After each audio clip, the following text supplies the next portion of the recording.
అండి, welcome to mass kitchen. ఈరోజు చాలా హెల్దీ రెసిపీ అండి.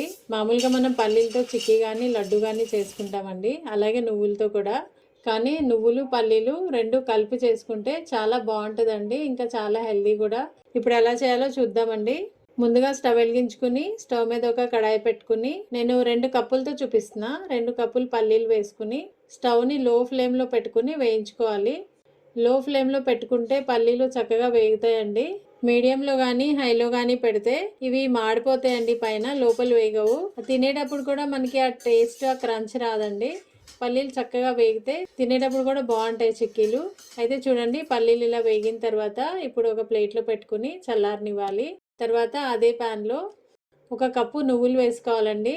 వీటిని వేయించుకోవాలండి. నువ్వులు చిటపటలాడేంత వరకు వేయించుకోవాలి. నువ్వులు ఎన్నైనా వేసుకోవచ్చండి.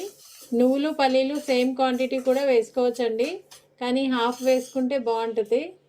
చూడండి, నువ్వులు వేగిపోయినాయండి. ఇప్పుడు వీటిని తీసుకుని పక్కన పెట్టుకోవాలి. తర్వాత అదే ప్యాన్లో 1.5 కప్పు బెల్లం వేసుకోవాలండి. బెల్లం వేసుకున్న తర్వాత 1/2 కప్పు నీళ్లు పోసుకోవాలి బెల్లం ఉడకడానికి. ఎక్కువ పోసుకుంటే చాలా టైం పడుతుంది బెల్లం ఉడకడానికి. పల్లీలు 2 కప్పులు, 1 కప్పు నువ్వులు 3 కప్పులు కాబట్టి దానికి హాఫ్ బెల్లం వేసుకోవాలండి. బెల్లము కరిగేంత వరకు ఇలా కలుపుకుంటూ ఉండాలి. బెల్లం మొత్తం కరిగిపోయిన తర్వాత ఒకసారి ఇలా వడగట్టుకోండి.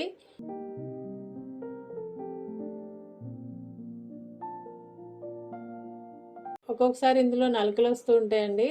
ఒకసారి వడగట్టుకున్న తర్వాత మళ్ళీ స్టవ్ మీద పెట్టుకుని బెల్లం ఉడకనివ్వాలండి. బెల్లం ఉడికేలోపు పల్లి పొట్టు తీసుకుని పక్కన పెట్టుకోవాలండి. ఈలోపు పల్లీలు కూడా ఆరిపోయినాయండి. పల్లీలు ఈజీగా పొట్టుపోయి బద్దలు అవ్వాలంటే ఇలా ఒక క్లాత్ కానీ నాప్కిన్లో కానీ పల్లీలు వేసుకుని మొత్తం నలుపుకోవాలండి. అలా చేయడం వల్ల పొట్టు చాలా ఈజీగా వచ్చేస్తుంది. మనం ఎప్పుడైనా పల్లి చిక్కీ కానీ పల్లి లడ్డు కానీ చేయాలనుకుంటే అవి కంపల్సరీ బద్దలు అవ్వాలండి. అప్పుడు మనకి లడ్డు చుట్టటానికి బాగుంటుంది, బెల్లం కూడా చక్కగా స్ప్రెడ్ అవుతుందండి. అందుకే ఫస్ట్ వీటిని బద్దలు చేసుకోవాలి. లేకపోతే ఇలా ఒక గిన్నె తీసుకుని ఇలా ప్రెస్ చేసుకోండి, అలా అయినా బద్దలు అయిపోతాయండి, పొట్టు కూడా వచ్చేస్తుంది.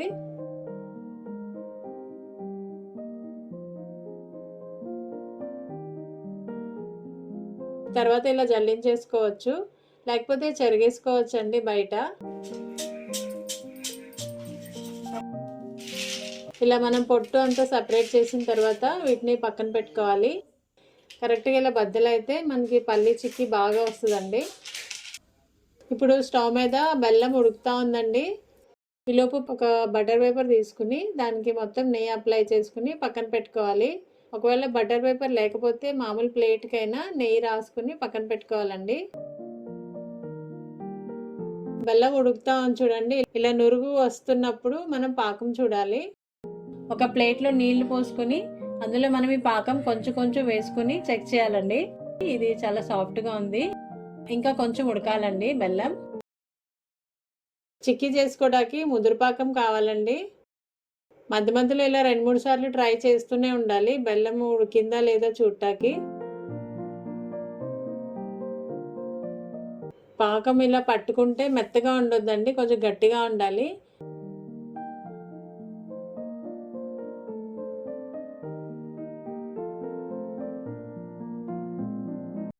ఫ్లేమ్ని మాత్రం లోలో పెట్టుకోవాలండి.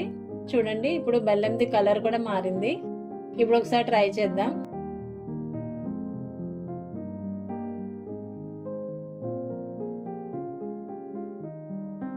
చూడండి, ఇలా సౌండ్ రావాలండి, అప్పుడు మన పాకం వచ్చినట్టు. ఇప్పుడు అందులో నువ్వులు ఇంకా పల్లీలు వేసుకుని బాగా కలుపుకోవాలండి, అంతా మిక్స్ అయ్యేటట్టు.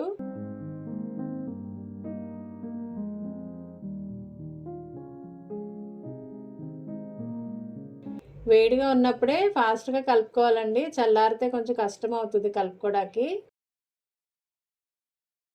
ఇప్పుడు మొత్తం ఇలా కలిపిన తర్వాత బటర్ పేపర్ మీద వేసి చపాతీలు చేసుకునే కర్రకి కొంచెం నెయ్యి రాసుకోవాలండి. అప్పుడు మనకి చిక్కీలు దానికి అంటుకోకుండా ఉంటుంది.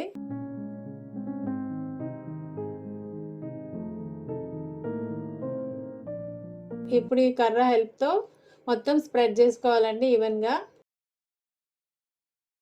మనకి ఎంత థిక్నెస్ కావాలో అంత ఉంచుకోవాలి.